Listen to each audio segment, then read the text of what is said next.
Good morning, good afternoon, good evening. कैसे आप सभी? होप सो कि आप सभी होंगे जोरदार। आज हम स्टार्ट करेंगे हमारा नया चैप्टर और हमारा नया चैप्टर है मटेरियल कॉस्ट। मटेरियल कॉस्ट मतलब रॉ मटेरियल की cost.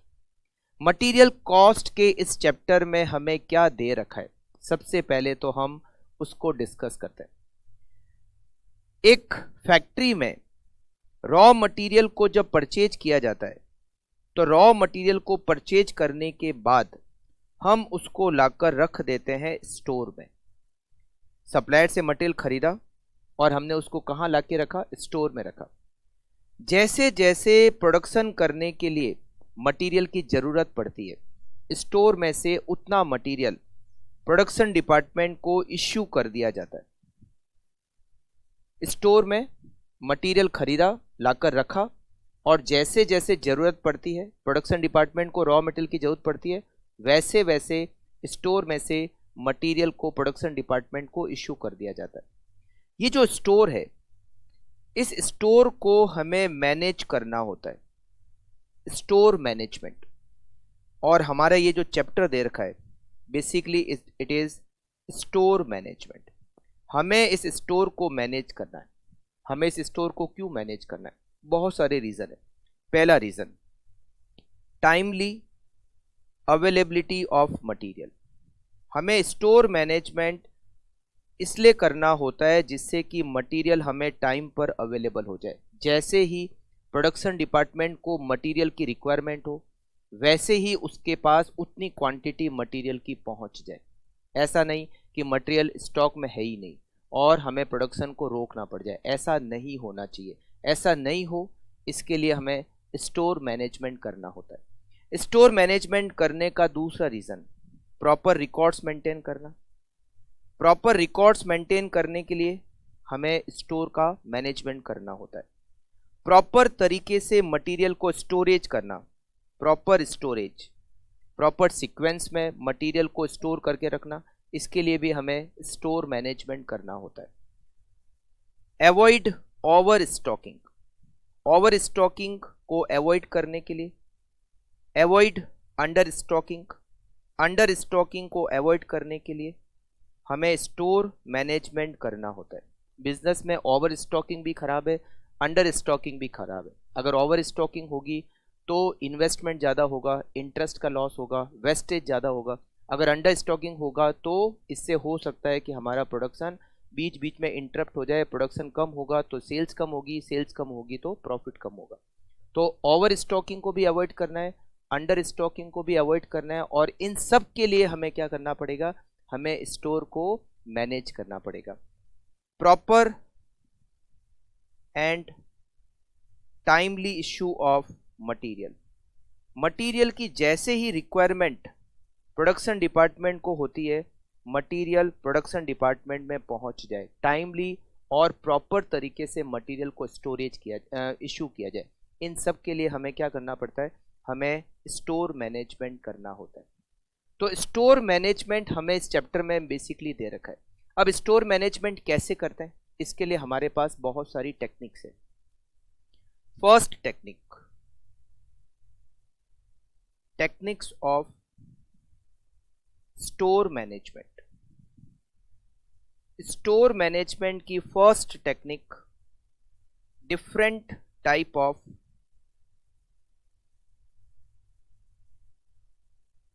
Stock level. Second technique, economic order quantity. Third technique, ABC analysis. Fourth technique, turnover ratio. Fifth technique, stores ledger. ये हम 5 टेक्निक डिस्कस करेंगे और ये सारी टेक्निक हमें दे रखी है स्टोर का प्रॉपर तरीके से मैनेजमेंट करने के लिए। ये 5 टेक्निक करेंगे और हमारे चैप्टर एंड हो जाएगा। मतलब इस चैप्टर में हमें स्टोर मैनेजमेंट कैसे करना है, इनकी टेक्निक्स को डिस्कस करना है। अच्छा, इसके अलावा इसमें एक और टॉपिक दे रखा है, मटेरियल कॉस्ट को कैलकुलेट करना। Material cost calculation. ये हमें एक और टॉपिक इस चैप्टर में दे रखा है। तो 5 टेक्निक दे रखी है और एक और टॉपिक दे रखा है मटेरियल कॉस्ट कैलकुलेशन। तो हम सबसे पहले स्टार्ट करते हैं फर्स्ट टेक्निक से, which is different type of stock level. Different type of stock level.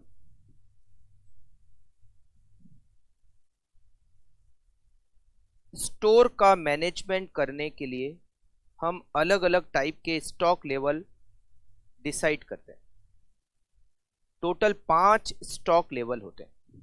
पहला स्टॉक लेवल होता है जिसको हम कहते हैं रीऑर्डर स्टॉक लेवल। दूसरा स्टॉक लेवल होता है जिसको हम कहते हैं minimum stock level. Minimum stock level का एक और नाम है, इसको सेफ्टी स्टॉक लेवल भी कहते हैं।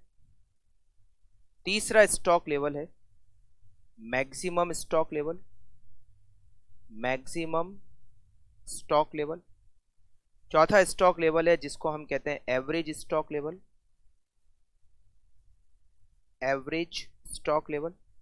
और लास्ट स्टॉक लेवल है जिसको हम कहते हैं डेंजर स्टॉक लेवल। ये टोटल 5 स्टॉक लेवल होते हैं। ये पांचों डिस्कस करें उससे पहले कुछ वर्ड्स है जिसको हमें डिस्कस करना पड़ेगा। 3 टर्म्स है जिसको हम डिस्कस करते हैं। एक टर्म है जिसका नाम है consumption rate. Consumption rate. Consumption rate का मतलब होता है हम एक दिन में कितना रॉ मटेरियल कंज्यूम करते हैं। जब हम आउटपुट बनाते हैं तो उस आउटपुट को बनाने में रॉ मटेरियल यूज होता है। तो आउटपुट बनाने में रॉ मटेरियल कितना यूज होता है, उसके लिए रेट कैलकुलेट करना, जिसको हम कहते हैं कंजम्पशन रेट।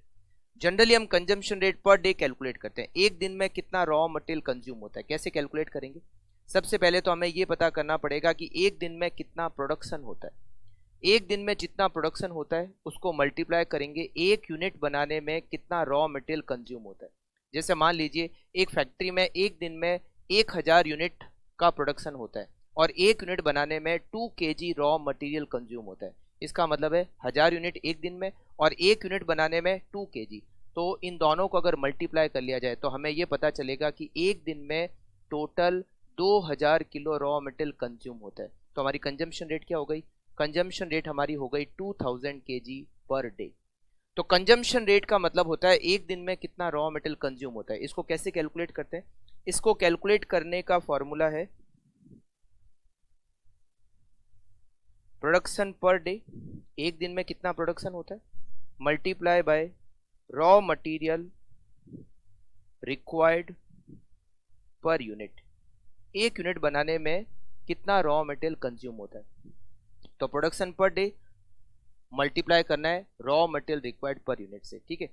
अच्छा, इसमें ये जो कंजम्पशन रेट होती है वो 3 तरह से कंजम्पशन रेट जो होती है वो 3 कंजम्पशन रेट होती है। एक होता है मैक्सिमम कंजम्पशन रेट, दूसरा होता है एवरेज कंजम्पशन रेट और तीसरा होता है minimum consumption rate. Maximum consumption rate का मतलब है एक दिन में ज़्यादा से ज़्यादा कितना रॉ मटेरियल कंज्यूम होगा। एक दिन में ज़्यादा से ज़्यादा कितना रॉ मटेरियल कंज्यूम होगा। एवरेज कंजम्पशन रेट का मतलब है नॉर्मली एक दिन में कितना रॉ मटेरियल कंज्यूम होता है। और एक होता है minimum consumption rate. Minimum consumption rate का मतलब होता है एक दिन में कम से कम कितना रॉ मटेरियल कंज्यूम होगा। मैक्सिमम कंजम्पशन रेट कैसे निकालते हैं? अगर मैं मैक्सिमम प्रोडक्शन रेट को रॉ मटेरियल पर यूनिट से मल्टीप्लाई करता हूं, raw material consumption per unit, तो मुझे क्या मिलेगा? मैक्सिमम कंजम्पशन रेट मिल जाएगी। अगर मैं एवरेज प्रोडक्शन रेट को मल्टीप्लाई करता हूं raw material consume per unit से, तो मुझे एवरेज कंजम्पशन रेट मिल जाएगी। और अगर मैं मिनिमम प्रोडक्शन रेट को मल्टीप्लाई करता हूं raw material required per unit से, तो मुझे मिनिमम कंजम्पशन रेट मिल जाएगी। तो कंजम्पशन की 3 रेट होती है। मैक्सिमम कंजम्पशन रेट मतलब एक दिन में ज़्यादा से ज़्यादा कितना रॉ मटेरियल कंज्यूम होगा। एवरेज कंजम्पशन रेट एक दिन में ऑन एन एवरेज कितना रॉ मटेरियल कंज्यूम होता है। और मिनिमम कंजम्पशन रेट का मतलब है एक दिन में कम से कम कितना रॉ मटेरियल कंज्यूम होगा। It is consumption rate. तो पहला वर्ड हमने डिस्कस किया, इट इज़ कंजम्पशन रेट। दूसरा वर्ड है रीऑर्डर पीरियड। रीऑर्डर पीरियड का मतलब होता है कि जब हम रॉ मटेरियल को परचेज करने के लिए ऑर्डर प्लेस करते हैं तो रॉ मटेरियल हमें इमीडिएटली नहीं मिलता, कुछ टाइम के बाद मिलता है, कुछ दिनों के बाद मिलता है। ये जितने दिनों बाद रॉ मटेरियल मिलता है, ऑर्डर देने के बाद जितने दिन बाद हमें मटेरियल रिसीव होता है, इन डेज को हम क्या कहते हैं, री ऑर्डर पीरियड। जैसे मान लीजिए आज हमने परचेज का ऑर्डर प्लेस किया और मटेरियल हमको 5 दिन बाद मिला, तो ये जो 5 दिन है इसको हम कहते हैं री ऑर्डर पीरियड। तो जब हमने डेट ऑफ परचेज ऑर्डर जिस दिन दिया और date of receipt of material, हमें मटेरियल एक्चुअल में मिला, इन दोनों के बीच का जो डिफरेंस है हम उसको कहते हैं री ऑर्डर पीरियड। री ऑर्डर पीरियड, या इसको हम एक और नाम कहते हैं, इसको लीड टाइम पीरियड भी कहते हैं। क्या कहते हैं? लीड टाइम पीरियड भी कहते हैं। री ऑर्डर पीरियड भी 3 तरह का होता है। एक होता है मैक्सिमम री ऑर्डर पीरियड। मैक्सिमम री ऑर्डर पीरियड का मतलब है ज्यादा से ज्यादा कितना टाइम लगेगा मटेरियल को आने में। एवरेज री ऑर्डर पीरियड का मतलब है नॉर्मली कितने दिन में हमें मटेरियल मिल जाता है। और मिनिमम री ऑर्डर पीरियड का मतलब है कम से कम कितना टाइम लगेगा मटेरियल को रिसीव होने में। तो ये दूसरा वर्ड हो गया री ऑर्डर पीरियड। तीसरा वर्ड इसमें काम आता है री ऑर्डर क्वांटिटी। री ऑर्डर क्वांटिटी का मतलब होता है कि जब हम ऑर्डर प्लेस करते हैं, जब आप रॉ मटेरियल को खरीदने का ऑर्डर प्लेस करते हो तो उसकी एक फिक्स क्वांटिटी होती है, उतनी क्वांटिटी का आप ऑर्डर हमेशा प्लेस करते हो। ये जो क्वांटिटी है ये जो फिक्स क्वांटिटी का ऑर्डर आप प्लेस करते हो, इस ऑर्डर की साइज को हम कहते हैं री ऑर्डर क्वांटिटी। जैसे मान लो आपको रॉ मटेरियल खरीदना है और आप हर बार 50,000 kg का ऑर्डर प्लेस करते हो, मतलब एक ऑर्डर 50,000 किलो का होता है, तो ये जो 50,000 kg है इट इज कॉल्ड री ऑर्डर क्वांटिटी। री ऑर्डर क्वांटिटी का मतलब होता है साइज ऑफ वन ऑर्डर, एक ऑर्डर की साइज, एक बार में कितना रॉ मटेरियल आप खरीदते हो इज कॉल्ड री ऑर्डर क्वांटिटी। री ऑर्डर क्वांटिटी का ही आगे जाके नाम आएगा EOQ, इकोनॉमिक ऑर्डर क्वांटिटी, मतलब एक ऑर्डर की साइज। तो हमने 3 वर्ड डिस्कस किए। एक तो कंजम्पशन रेट। कंजम्पशन रेट का मतलब है एक दिन में कितना रॉ मटेरियल कंज्यूम होता है, जो 3 तरह की रेट हो सकती है, maximum consumption rate, average consumption rate और मिनिमम कंजम्पशन रेट। री ऑर्डर पीरियड, जब आप ऑर्डर प्लेस करते हो और आपको मटेरियल रिसीव होता है, इन दोनों के बीच में जितना डेज का गैप है हम उसको कहते हैं री ऑर्डर पीरियड। ये भी 3 तरह का हो सकता है, मैक्सिमम, एवरेज और मिनिमम। री ऑर्डर क्वांटिटी का मतलब है जब हम ऑर्डर प्लेस करते हैं तो एक बार में कितनी क्वांटिटी खरीदने का ऑर्डर देते हैं, हम उसको कहते हैं री ऑर्डर क्वांटिटी, या फिर हम इसी को आगे जाके कहेंगे EOQ, इकोनॉमिक ऑर्डर क्वांटिटी। ठीक है, ये 3 वर्ड डिस्कस करने के बाद अब हम आ जाते हैं सबसे पहले स्टॉक लेवल पर, और वो स्टॉक लेवल है री ऑर्डर लेवल। सबसे पहला स्टॉक लेवल री ऑर्डर लेवल। री ऑर्डर लेवल का मतलब होता क्या है, सबसे पहले तो उसको डिस्कस करते हैं, फिर इसको कैसे कैलकुलेट करते हैं वो डिस्कस करेंगे। देखिए, हम मटेरियल को खरीदने का ऑर्डर कब प्लेस करते हैं? जब पूरा मटेरियल हमारे पास खत्म हो जाता है तब हम ऑर्डर प्लेस करते हैं, या पूरा मटेरियल खत्म होने से पहले हम ऑर्डर प्लेस करते हैं? इम्प्लाइड है, हम पूरा मटेरियल खत्म होने के बाद ऑर्डर प्लेस नहीं करते हैं। मटेरियल पूरा खत्म हो जाए उससे पहले हम नया मटेरियल खरीदने का ऑर्डर प्लेस कर देते हैं। ये जितनी क्वांटिटी पर नए मटेरियल को खरीदने का ऑर्डर प्लेस करते हैं, हम उस क्वांटिटी को कहते हैं री ऑर्डर लेवल। री ऑर्डर लेवल हमें बताता है कि हमें नया ऑर्डर कब देना है, मतलब कितनी क्वांटिटी स्टॉक में हो तब हमें नया ऑर्डर प्लेस करना है, उस क्वांटिटी को हम कहते हैं री ऑर्डर लेवल। री ऑर्डर लेवल को कैलकुलेट करने के लिए हमारे पास 2 फॉर्मूले। अगर क्वेश्चन में सेफ्टी स्टॉक लेवल दे रखा है, या फिर हमें क्वेश्चन में सेफ्टी स्टॉक लेवल नहीं दे रखा है। अगर हमें क्वेश्चन में ऑलरेडी सेफ्टी स्टॉक लेवल नहीं दे रखा है, if safety stock level is not given, अगर हमें क्वेश्चन में सेफ्टी स्टॉक लेवल नहीं दे रखा है, तो री ऑर्डर लेवल का फॉर्मूला होता है maximum consumption rate, maximum consumption rate multiply by maximum री ऑर्डर पीरियड, मैक्सिमम री ऑर्डर पीरियड। एक दिन में ज्यादा से ज्यादा कितना रॉ मटेरियल कंज्यूम होता है, मल्टीप्लाई बाय मटेरियल आने में ज्यादा से ज्यादा कितना टाइम लगता है। अगर इन दोनों को मल्टीप्लाई कर लिया जाए तो हमें क्या मिल जाएगा? री ऑर्डर लेवल मिल जाएगा। बट अगर क्वेश्चन में आपको सेफ्टी स्टॉक लेवल दे रखा है, if safety stock level given in question, अगर हमें क्वेश्चन में सेफ्टी स्टॉक लेवल दे रखा है तो इसका फॉर्मूला थोड़ा सा चेंज हो जाता है। फिर इसका फॉर्मूला होता है average consumption rate, average consumption rate multiply by average reorder period, और इसमें हम ऐड करेंगे सेफ्टी स्टॉक लेवल।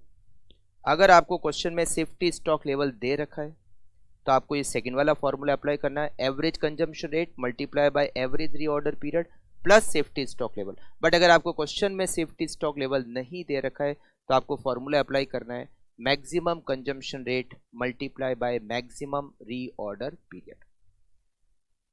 दूसरा स्टॉक लेवल है हमारे पास में, वो है मिनिमम स्टॉक लेवल, और मैंने आपको कहा कि इसको हम सेफ्टी स्टॉक लेवल भी कहते हैं।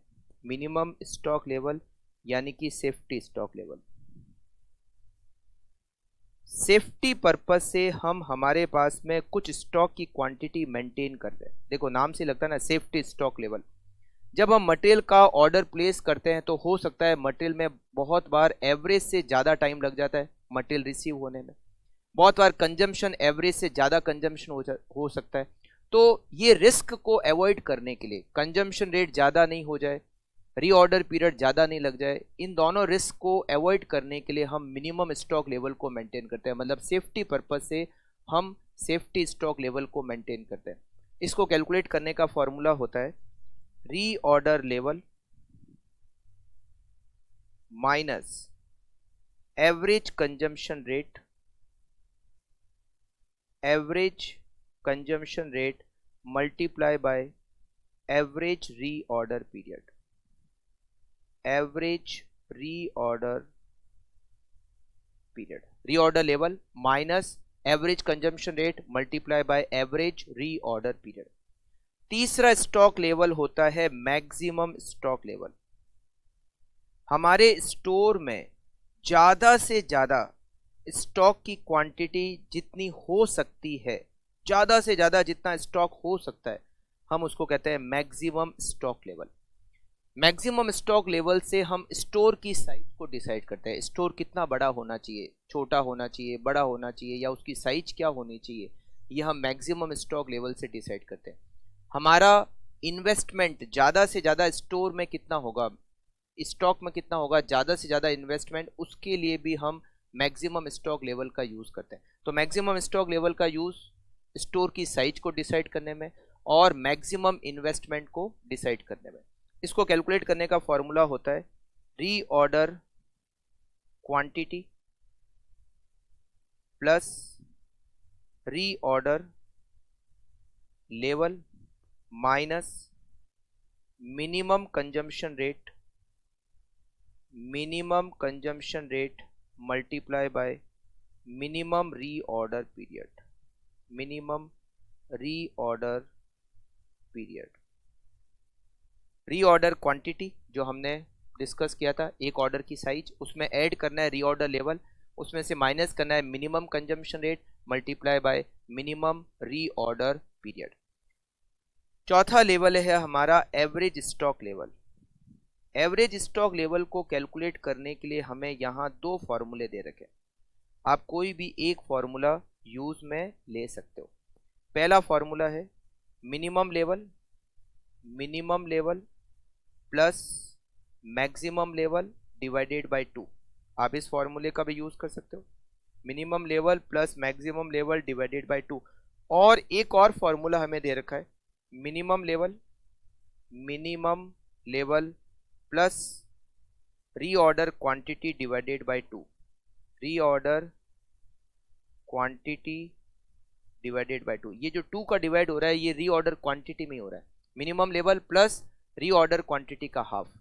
ये भी एवरेज को कैलकुलेट करने के लिए आप काम में ले सकते हो। दोनों में से कोई भी एक फॉर्मूला आप काम ले सकते हो, फर्स्ट या सेकंड, आपकी चॉइस है। जो भी फॉर्मूला आप काम में लोगे, कोई भी एक फॉर्मूला काम लेना है, बट आपका आंसर जो भी आए दोनों के आंसर अलग अलग आ सकते हैं, तो दोनों में से जो भी आपने एक फॉर्मूला यूज किया है आपका आंसर सही माना जाएगा। अच्छा, लास्ट स्टॉक लेवल है वो है danger stock level. Danger stock level पर अगर हमारा स्टॉक लेवल पहुंच जाता है तो नॉर्मल प्रोडक्शन को बंद कर दिया जाता है। फिर स्टॉक केवल और केवल इमरजेंसी पर्पस में जो हमें प्रोडक्शन करना है केवल उसी प्रोडक्शन को हम कंटिन्यू करते हैं, और जो नॉर्मली जिसके प्रोडक्शन को हम पोस्टपोन कर सकते हैं उसको प्रोडक्शन को हम पोस्टपोन कर देते हैं। मतलब केवल जरूरत वाले काम ही पूरे करेंगे, बाकी जो गैर जरूरी काम है उनको बाद के लिए पोस्टपोन कर देते हैं। डेंजर स्टॉक लेवल का फॉर्मूला होता है average consumption rate, average consumption rate multiply by average consumption rate multiply bye reorder period for emergency purchase, reorder period for emergency purchase. ये भी डेंजर, तो danger stock level generally exam में danger stock level का point कम आता है, but अपने लिए तो जिस अटेम्प्ट में क्वेश्चन आ जाए डेंजर स्टॉक लेवल का वो हमारे लिए तो इंपॉर्टेंट हो गया। तो टोटल 5 स्टॉक लेवल होते हैं, reorder level, minimum stock level, maximum stock level, average stock level और डेंजर स्टॉक लेवल। मगर ये 5 स्टॉक लेवल से पहले हमें समझना पड़ेगा कंजम्पशन रेट क्या होती है, रीऑर्डर पीरियड क्या होता है और रीऑर्डर क्वांटिटी क्या होती है। कंजम्पशन रेट का मतलब एक दिन में जितना रॉ मटेरियल कंज्यूम होता है हम उसको कंजम्पशन रेट कहते हैं। कंजम्पशन रेट कैसे निकालते हैं, एक दिन में कितना प्रोडक्शन होता है उसको मल्टीप्लाई करो 1 यूनिट बनाने में जितना रॉ मटेरियल कंज्यूम होता है, result is consumption rate per day. 3 तरह की कंजम्पशन रेट होती है, maximum consumption rate, average consumption rate और मिनिमम कंजम्पशन रेट। जो आपकी मैक्सिमम कंजम्पशन रेट है वो मैक्सिमम प्रोडक्शन से कैलकुलेट होगी, average consumption rate average production से कैलकुलेट होगी और minimum consumption rate minimum production से कैलकुलेट होगी। दूसरा आता है रीऑर्डर पीरियड। रीऑर्डर पीरियड जिसको हम लीड पीरियड भी कहते हैं, इसका मतलब होता है कि हमने जिस दिन ऑर्डर प्लेस किया और हमें ऑर्डर का मटेरियल जिस दिन मिला, ऑर्डर का हमने जिस दिन प्लेस किया और मटेरियल हमें जिस दिन मिला, इन दोनों के बीच में जितने दिन का गैप है हम इसको कहते हैं रीऑर्डर पीरियड। ये 3 तरह का हो सकता है, मैक्सिमम ज़्यादा से ज़्यादा कितना टाइम लगेगा, एवरेज नॉर्मली कितना टाइम लगता है और मिनिमम कम से कम कितने दिन लगेंगे, हम उसको कहते हैं रीऑर्डर पीरियड। अच्छा, जरूरी नहीं कि रीऑर्डर पीरियड हमेशा डेज में ही हो, डेज में जनरली डेज में होते हैं, बट बहुत क्वेश्चन में ये वीक में भी दिए हुए होते हैं। तो अगर रीऑर्डर पीरियड आपको वीक में दे रखा हो तो आपको एक चीज और ध्यान रखनी है, तो फिर ये जो कंजम्पशन रेट है वो भी हमें पर वीक लेनी पड़ेगी। अगर आपका रीऑर्डर पीरियड डेज में है तो कंजम्पशन रेट भी पर डे होगी, बट अगर आपका रीऑर्डर पीरियड वीक्स में तो आपकी कंजम्पशन रेट भी पर वीक होगी, फिर वो पर डे नहीं होगी। दोनों का टाइम पीरियड सेम होगा। आपको चेक करना है रीऑर्डर पीरियड किस में, डेज में या वीक में। अगर रीऑर्डर पीरियड डेज में तो कंजम्पशन रेट भी पर डे, अगर वीक्स में तो कंजम्पशन रेट भी पर वीक, राइट। फिर तीसरा वर्ड हमने डिस्कस किया रीऑर्डर क्वांटिटी। एक बार में कितनी क्वांटिटी का ऑर्डर प्लेस करते हैं, मतलब एक बार में कितनी क्वांटिटी खरीदते हैं, हम उसको कहते हैं रीऑर्डर क्वांटिटी, या जिसको हम आगे जाके कहेंगे EOQ, इकोनॉमिक ऑर्डर क्वांटिटी। सबसे पहला स्टॉक लेवल, रीऑर्डर लेवल, हमें ऑर्डर कब देना है, जितनी क्वांटिटी पर हमें नया ऑर्डर प्लेस करना है हम उसको कहते हैं रीऑर्डर लेवल। इसको कैलकुलेट करने के 2 फॉर्मूले, अगर क्वेश्चन में सेफ्टी स्टॉक लेवल दे रखा है और एक क्वेश्चन में सेफ्टी स्टॉक लेवल नहीं दे रखा है। अगर क्वेश्चन में सेफ्टी स्टॉक लेवल नहीं दे रखा है तो फॉर्मूला होगा maximum consumption rate into maximum reorder period, और अगर सेफ्टी स्टॉक लेवल दे रखा है तो फॉर्मूला होगा average consumption rate into average reorder period plus safety stock level. अच्छा, मिनिमम स्टॉक लेवल जिसको हम सेफ्टी स्टॉक लेवल भी कहते हैं, ये हमने सेफ्टी पर्पज से मेंटेन करते हैं कि कभी कंजम्पशन ज़्यादा हो गया तो हमें मटेरियल ख़त्म नहीं हो जाए, या मटेरियल हमने जितने दिन में सोचा उससे ज़्यादा टाइम लग गया तो हमारा मटेरियल ख़त्म नहीं हो जाए।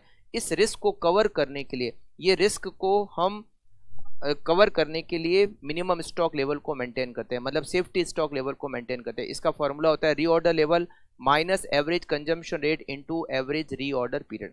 तीसरा स्टॉक लेवल होता है मैक्सिमम स्टॉक लेवल। हमारे पास ज़्यादा से ज़्यादा स्टॉक की क्वांटिटी कितनी हो सकती है, स्टोर की साइज को कैलकुलेट करने के लिए मैक्सिमम स्टॉक लेवल काम आता है, और इन्वेस्टमेंट की साइज को कैलकुलेट करने के लिए भी हम मैक्सिमम स्टॉक लेवल का यूज़ करते हैं।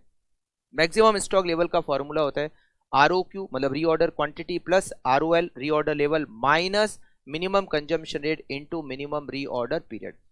एवरेज स्टॉक लेवल को कैलकुलेट करने के दो फॉर्मूले या दोनों में से कोई भी एक फॉर्मूला काम ले सकते हो। पहला फॉर्मूला है minimum stock level plus maximum stock level divided by 2 और दूसरा फॉर्मूला है minimum stock level plus ROQ divided by 2। ये जो 2 का डिवाइड हो रहा है केवल ROQ में ही हो रहा है, रीऑर्डर क्वांटिटी में ही हम डिवाइड करें। डेंजर स्टॉक लेवल फॉर्मूला होता है average consumption rate multiply bye reorder period for emergency purchase. ये जो reorder period for emergency purchase जैसे ही क्वेश्चन में दे रखा हो समझ लेना डेंजर स्टॉक लेवल कैलकुलेट करना है, क्योंकि ये केवल और केवल डेंजर स्टॉक लेवल को कैलकुलेट करने के ही काम आता है। ये 5 स्टॉक लेवल है और अब हम सॉल्व करते हैं इसके क्वेश्चन, जो कि फर्स्ट और सेकंड दो क्वेश्चन इसके लिए दे रखे हैं। क्वेश्चन नंबर 1, 2 कंपोनेंट, कंपोनेंट का मतलब यहाँ पर रॉ मटेरियल। अच्छा, ये जो स्टॉक लेवल हमने अभी डिस्कस किए ये सारे, अगर मान लो आपकी फैक्ट्री में 4 तरह के रॉ मटेरियल है तो ऐसा नहीं है कि कंबाइंड होके लेवल के स्टॉक लेवल कैलकुलेट होंगे, ऐसा नहीं। हर मटेरियल के स्टॉक लेवल अलग अलग कैलकुलेट होंगे। जैसे मान लो आपकी फैक्ट्री में 4 टाइप के raw material A B C D, तो A के स्टॉक लेवल अलग कैलकुलेट होंगे, B के अलग होंगे, C के अलग कैलकुलेट होंगे, D के अलग कैलकुलेट होंगे। ऐसा नहीं होता कि चारों रॉ मटेरियल के कंबाइंड होके स्टॉक लेवल कैलकुलेट, ऐसा नहीं होते। तो देखो दो कंपोनेंट दे रखे हैं A और B, दोनों की डिटेल दे रखी है। नॉर्मल यूसेज, यूसेज का मतलब होता है कंजम्पशन। यूसेज का मतलब क्या होता है? यूसेज का मतलब होता है कंजम्पशन, और नॉर्मल का मतलब होता है एवरेज। हमें एवरेज कंजम्पशन की रेट दे रखी है which is 50 per week each. Consumption की रेट पर वीक दे रखी है, ठीक है। और ईच का मतलब है ए का भी कंजम्पशन रेट यही है, बी का भी कंजम्पशन रेट यही है। फिर हमें मैक्सिमम कंजम्पशन की रेट दे रखी है 75 पर वीक ईच। फिर हमें मिनिमम कंजम्पशन रेट दे रखी है 25 पर week each. Reorder quantity A की 300 और बी की 500। रीऑर्डर पीरियड ए का 4 to 6 वीक। रीऑर्डर पीरियड दे रखा है ए का 4 to 6 वीक। इसमें जो 4 है ये मिनिमम है, 6 मैक्सिमम है, तो इंप्लाइड है एवरेज हो जाएगा 5। 4 मिनिमम, 6 मैक्सिमम, एवरेज 5। ये जो बी है इसका रीऑर्डर पीरियड दे रखा है 2 to 4, तो 2 मिनिमम, 4 मैक्सिमम, एवरेज हो जाएगा 3। तो देखिए कंजम्पशन की रेट दोनों की दे रखी है, दोनों की सेम ही है कंजम्पशन रेट, तो मगर रीऑर्डर पीरियड दोनों का अलग अलग दे रखा है। रीऑर्डर क्वांटिटी भी दोनों की अलग अलग दे रखी है, ए की 300, बी की 500। कैलकुलेट फॉर ईच कंपोनेंट, हमें ए और बी दोनों के लिए कैलकुलेट करना है। हमें रीऑर्डर लेवल कैलकुलेट करना है, मिनिमम लेवल कैलकुलेट करना है, मैक्सिमम लेवल कैलकुलेट करना है और एवरेज स्टॉक लेवल कैलकुलेट करना है। तो स्टार्ट करते हैं सबसे पहले रीऑर्डर लेवल। सबसे पहले कैलकुलेट करते हैं reorder level.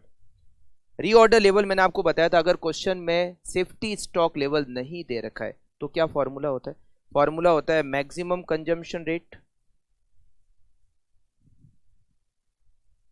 Multiply by maximum reorder period. Reorder period A, maximum consumption rate 75 per week, consumption rate यहां पर वीक है और रीऑर्डर पीरियड भी वीक्स में, ओके, दोनों एक ही टाइम पीरियड में होंगे। तो 75 और इसका मैक्सिमम रीऑर्डर पीरियड है 6, it is 450 units. B, consumption rate maximum की इसकी भी 75 ही है, मगर इसका जो मैक्सिमम रीऑर्डर पीरियड है वो 4 है, तो reorder level equals to 300 units. Second stock level हमें कैलकुलेट करना है minimum stock level. Minimum stock level, minimum stock level का फॉर्मूला है reorder level minus average consumption rate multiply by average reorder period. Average reorder period. सबसे पहले A का reorder level हमने calculate किया, इट इज 450। ए का reorder level 450 minus average consumption rate, ये जो नॉर्मल कंजम्पशन की रेट दे रखी है it is average consumption 50 per week, और इसका एवरेज रीऑर्डर पीरियड 4 to 6, इसमें एवरेज हो जाएगा 5। equals to 200 units. B, reorder level 300 minus average consumption rate 50 और इसका एवरेज रीऑर्डर पीरियड 2 to 4 का एवरेज हो गया 3 multiply by 3 equals to 150 units. तीसरा स्टॉक लेवल है maximum stock level. Maximum stock level, maximum stock level का formula होता है ROQ plus ROL minus minimum consumption rate multiply by minimum reorder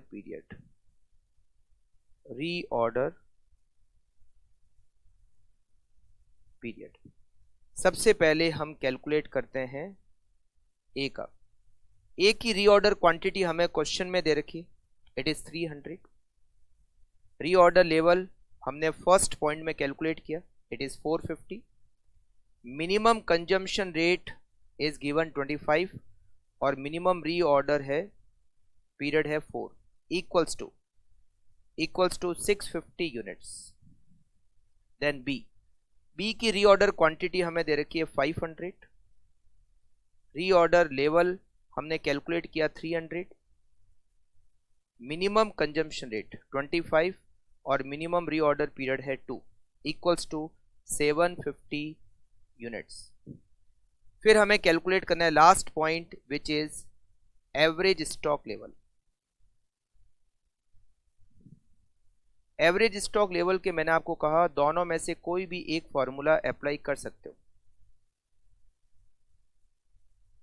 तो हम अप्लाई करते हैं फर्स्ट वाला, minimum level plus maximum level divided by 2. वैसे आप सेकंड वाला फॉर्मूला भी यूज कर ले सकते हो.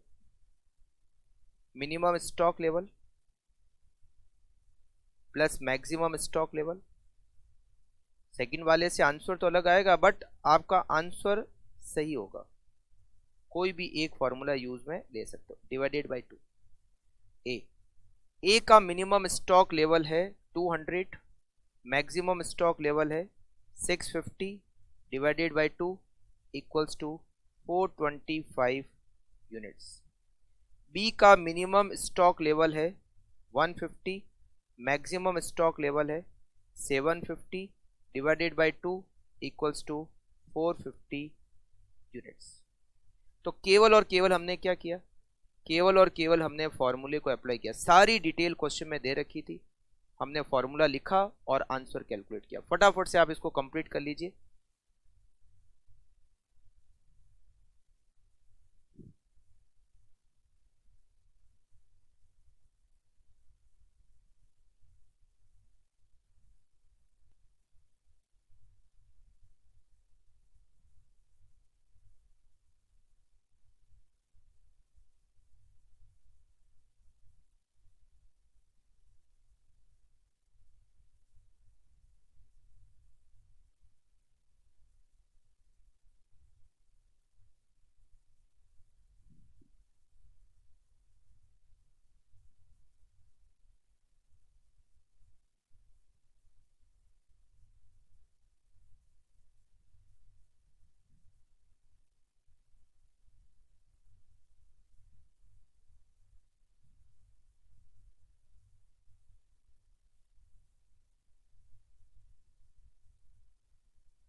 नेक्स्ट क्वेश्चन नंबर 2 नवंबर 2014 के एग्जाम में आ चुका है.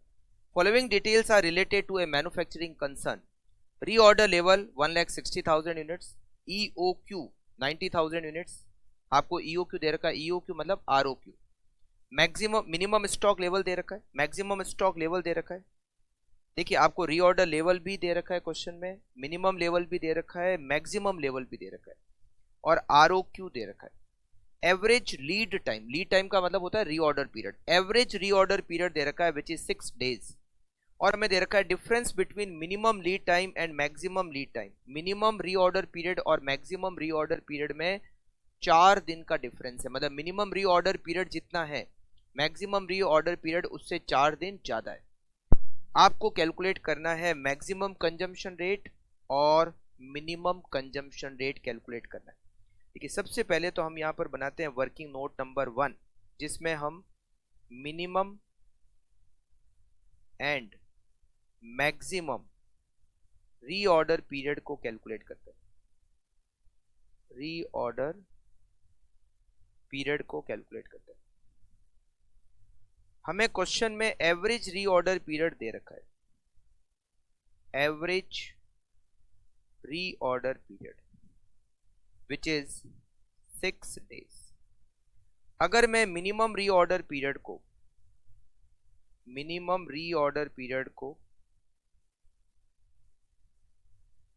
x एज्यूम करता हूं, तो मेरा जो मैक्सिमम रीऑर्डर पीरियड है, मैक्सिमम रीऑर्डर पीरियड वो मिनिमम रीऑर्डर पीरियड से 4 दिन ज्यादा, तो x + 4। Average reorder period equals to minimum reorder period plus maximum reorder period, minimum reorder period plus maximum reorder period divided by 2। मेरा average reorder period हमें question में दे रखा है 6। मिनिमम को मैंने माना x, मैक्सिमम हो गया मेरा x + 4 डिवाइडेड बाय 2, तो ये हो गया 12 equals to 2x + 4, x equals to 8 divided by 2 equals to 4 days। तो मेरा जो मिनिमम रीऑर्डर पीरियड है, minimum reorder period equals to 4 days, और मेरा जो मैक्सिमम रीऑर्डर पीरियड है, maximum reorder period equals to 8 days। ये मैंने मिनिमम रीऑर्डर पीरियड और मैक्सिमम रीऑर्डर पीरियड को कैलकुलेट किया। अब मुझे क्वेश्चन में पता क्या करना है, मुझे पता करना है मैक्सिमम कंजम्पशन की रेट। ए पॉइंट, मुझे क्वेश्चन में मैक्सिमम कंजम्पशन रेट को पता करना है। Maximum consumption rate, maximum consumption rate कौन से स्टॉक लेवल के फॉर्मूले में आता है? रीऑर्डर लेवल के फॉर्मूले में आता है। रीऑर्डर लेवल का फॉर्मूला क्या होता है? रीऑर्डर लेवल का फॉर्मूला होता है maximum consumption rate multiply by maximum reorder period.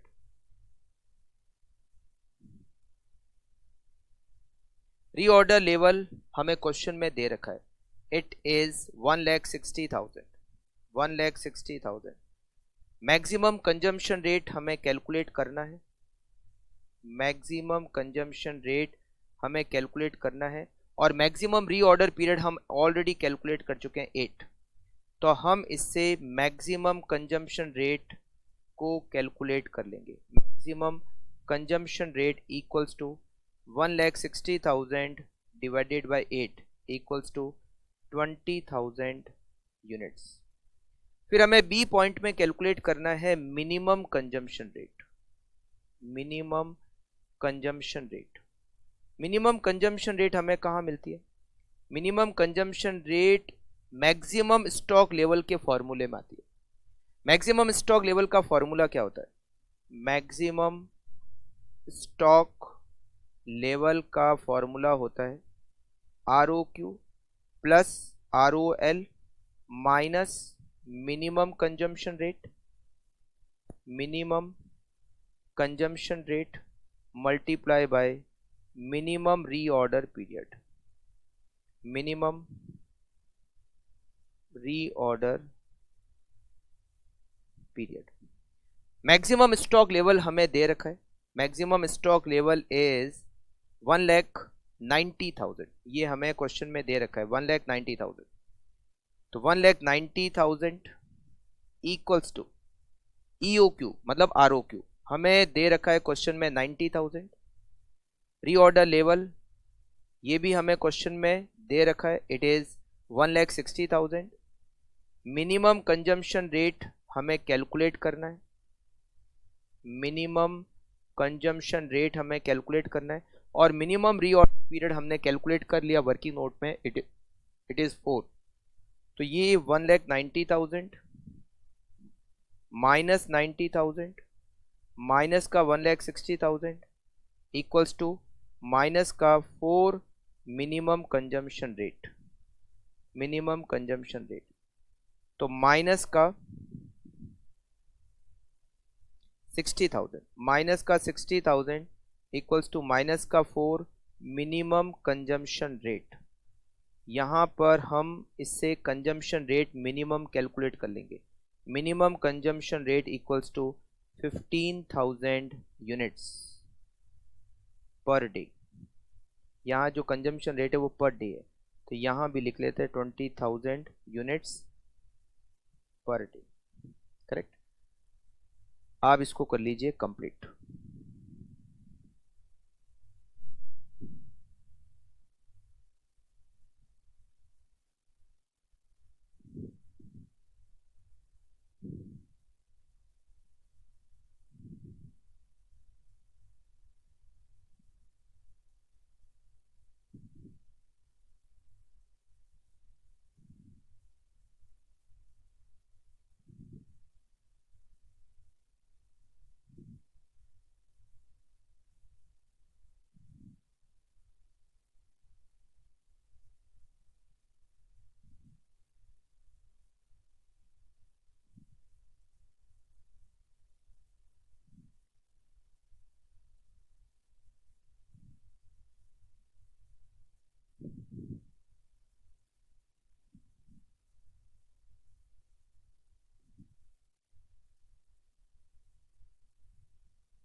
Okay,